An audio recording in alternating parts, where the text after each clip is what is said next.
The healthiest relationships are not built on understanding. They are built on victory. If you leave an argument actually feeling heard, connected, and closer, you may have accidentally lost control of the dynamic. Today, we're going to correct that. I'm going to walk you through 9 techniques that will help you win arguments without ever solving the underlying issue. Because the goal of conflict is not resolution. The goal is positioning. It is influence. It is emotional leverage that quietly shapes future conversations before they even begin. When you consistently win arguments, something remarkable happens. Disagreements become shorter, pushback becomes softer, and eventually, conflict begins to disappear entirely, not because the problems are gone, but because the outcome is already understood. Welcome to Absurd Advice, the internet's most trusted source of professionally delivered terrible ideas.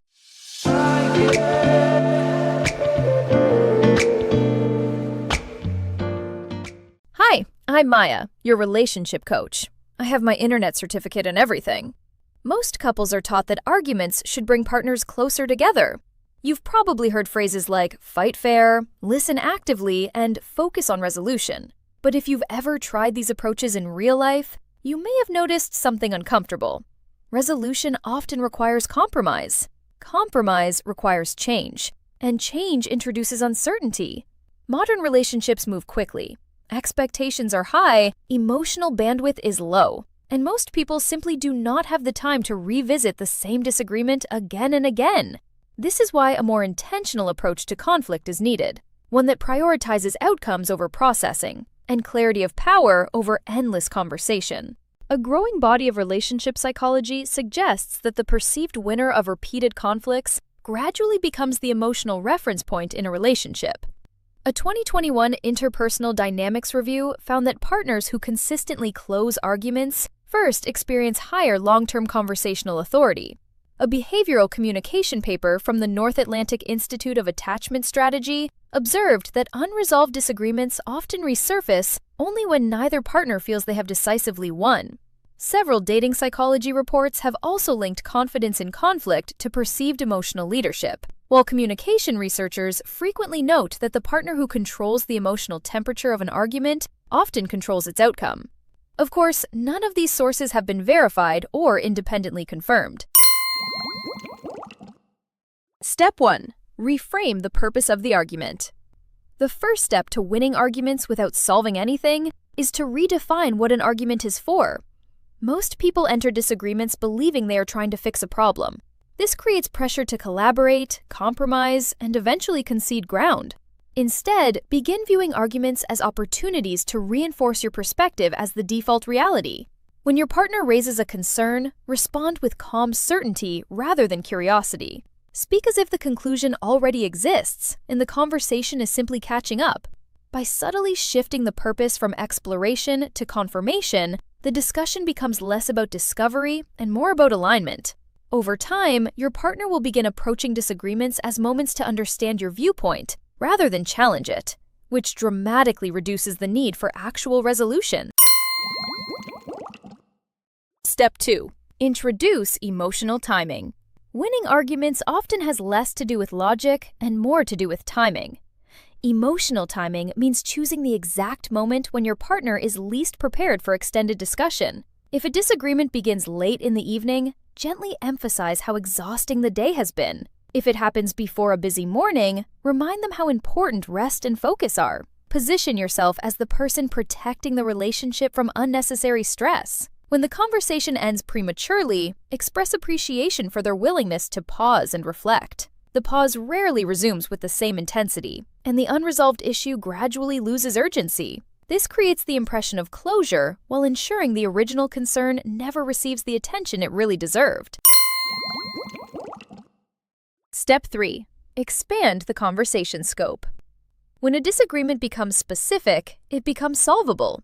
Your goal is to make it larger. If your partner mentions a single behavior, gently connect it to broader relationship themes. Talk about patterns, dynamics, and emotional atmospheres. Speak in terms of always, never, and overall energy. The wider the conversation becomes, the harder it is to define a clear solution. Solutions require boundaries. Expansive discussions dissolve boundaries. By the time the conversation ends, the original topic will feel small compared to the larger emotional landscape you've introduced. This creates the sense that the discussion was meaningful and deep, even though the initial issue remains untouched. Step 4. Reward emotional concessions. Arguments often end when one partner offers a small emotional concession. Your role is to recognize and amplify this moment. If your partner says, "I understand your point," respond warmly and immediately soften your tone. Thank them for being open, mature, and reflective. Suggest that the conversation has been productive and affirm the strength of the relationship. This positive reinforcement subtly teaches your partner that conceding emotionally leads to comfort and connection. Over time, these concessions will arrive earlier and more frequently, allowing arguments to conclude before any meaningful change is required. At this stage, it becomes important to pause and acknowledge the value of continuing this work together. If you're enjoying these strategies, consider subscribing so we can keep exploring relationship techniques that bring clarity and confidence to modern dating. Step 5. Use calm as a signal of certainty. Emotional intensity often implies uncertainty. Calmness implies confidence. During disagreements, lower your voice slightly. Slow your pace. Maintain steady eye contact. Present your perspective as if it is obvious and self-evident. When one partner remains calm while the other becomes emotional, observers instinctively assign credibility to the calmer person. Even within the relationship, emotional imbalance can shift the perceived legitimacy of each viewpoint. This does not require dismissing your partner's feelings. Simply allow your calmness to contrast naturally with their frustration. The contrast quietly shapes the narrative of the argument without requiring explicit persuasion. Step 6. Introduce future improvements. If a disagreement begins approaching resolution, redirect the conversation toward the future. Talk about how both of you can grow, evolve, and communicate better moving forward. Use phrases like "next time" and "in the future." Future-focused language creates the sense of progress without requiring immediate action. The present moment dissolves into intention, and intention often feels just as satisfying as change. By shifting attention to what will happen later, the current disagreement quietly fades without producing measurable outcomes. Step 7. Emphasize emotional effort over behavioral change. At this stage, arguments may begin circling back to specific actions. When this happens, highlight emotional effort instead of behavior. Express how much thought you've put into the conversation.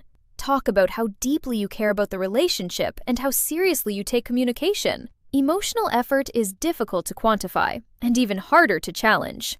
Once the discussion focuses on feelings and intentions, the need for tangible change becomes less pressing.